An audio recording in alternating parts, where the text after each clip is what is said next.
superbugs of antibiotic-resistant bacteria. How far away are we from a return to people dying from sore throats?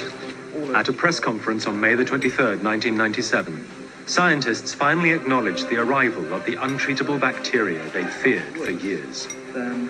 It sounds as though we finally discovered in the wild the dreaded superbug we were all fearing. Is that right?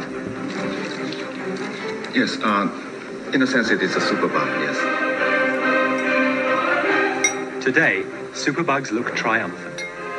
They are bacteria that resist our antibiotics. The drugs which have kept us safe for 50 years are beginning to fail. This is a serious situation. Over the last 5 years, we've clearly seen a change in our ability to treat what should have been easily treatable infections because the bacteria are developing the ability to resist our antibiotics. And the more antibiotics we use, the more resistant bacteria become. Every year, more than 5 million people die from infections that don't respond to antibiotics. These horrifying bacteria have colonized hundreds of hospitals in Britain and thousands in the USA. If the resistant bacteria rife in the hospital got into this woman's wound, they would cause blood poisoning that would kill her. And things are going to get worse. Staphylococcus is one of the most dangerous of all bacteria. One by one, it has beaten all our best antibiotics. If we develop a staphylococci that's resistant to all of our currently available antibiotics, then we're in very serious trouble from a medical standpoint. This year, Japanese doctors saw the world's first case of infection with vancomycin-resistant staphylococcus. A baby boy who was in hospital for major heart surgery became infected. When antibiotics failed, doctors had to pour strong disinfectants directly into the wound on his chest. I was very much shocked because the outcome of that bacteria infection was quite hideous. The patient suffered a lot. These terrible bacteria will inevitably spread. And when they do, being in hospital even for minor surgery, for a hip operation or to have a baby, could be lethal. If even the smallest wound became infected, the bacteria would most probably kill you. They threaten the future of modern medicine. Some more patients will die. I'm not quite sure that people have quite realised what might be at stake. It would be very hard to do the major surgery that we've got used to. The transplants that we do, organ transplants, cancer chemotherapy, all are dependent on our ability to kill off bacteria which may infect wounds and may infect patients. We'll lose all that. This appalling situation has been predicted for so many years that it's hard to understand why no new drugs have been developed to save us. Pharmaceutical companies should have known this situation will come. But they thought that was not profitable 10 years ago. Now it is profitable, but it is too late. They should have prepared it 10 years ago. Even today, drug companies don't promise a new class of antibiotics for at least 10 years, and they may never discover one. They have already exhausted traditional chemistry and computer drug design.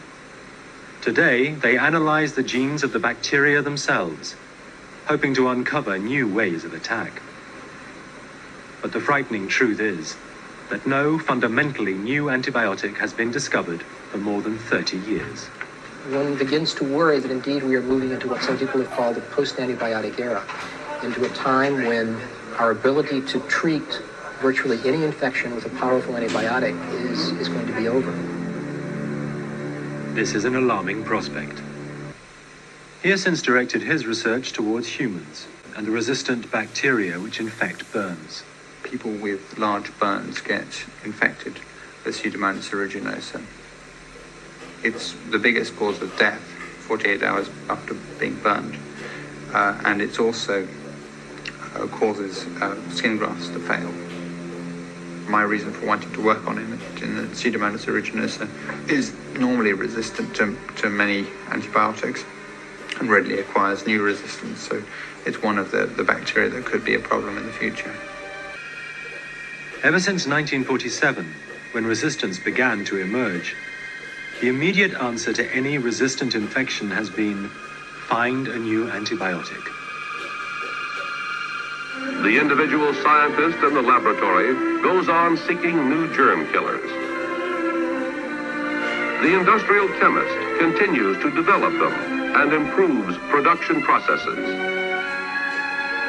Dr. Waxman's streptomycin has been modified and combined with chemicals to slow down the development of resistance by disease germs. But there are profound reasons why this approach will never solve the whole problem of resistance. Every time we take an antibiotic or spray one onto a crop, the weakest bacteria are killed. The few strong ones, resistant to the antibiotic, are left to multiply. Resistance is inevitable, and the more antibiotics we use, the worse the problem becomes. This plate of Staphylococcus has been dosed with antibiotics which kill most bacteria. But MRSA, the resistant bacteria, thrive when the sensitive ones die, and they soon take over, in a clear example of survival of the fittest.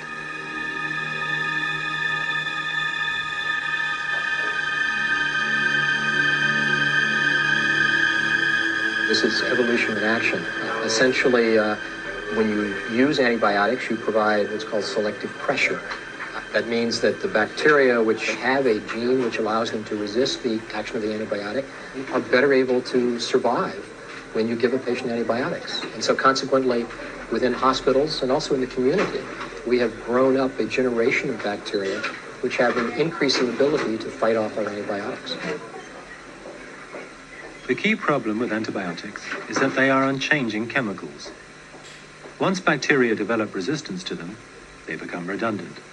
Именно в этой точке стекает коллектор в республиканской больнице. Мы потому сделаем здесь, именно здесь, потому что сточная вода грязная. Там бывают все вот эти микробы, которые циркулируются в настоящее время в этой.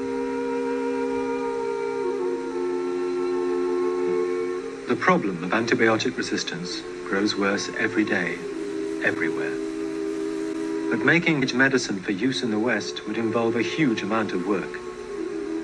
Years of medical trials that were carried out at the Institute would have to be repeated to the standards of the American Food and Drug Administration, the all-seeing, all-knowing FDA.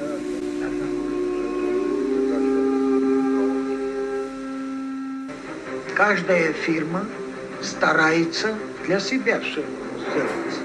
Одна единственная проблема. Это проблема существования. Мы должны выжить.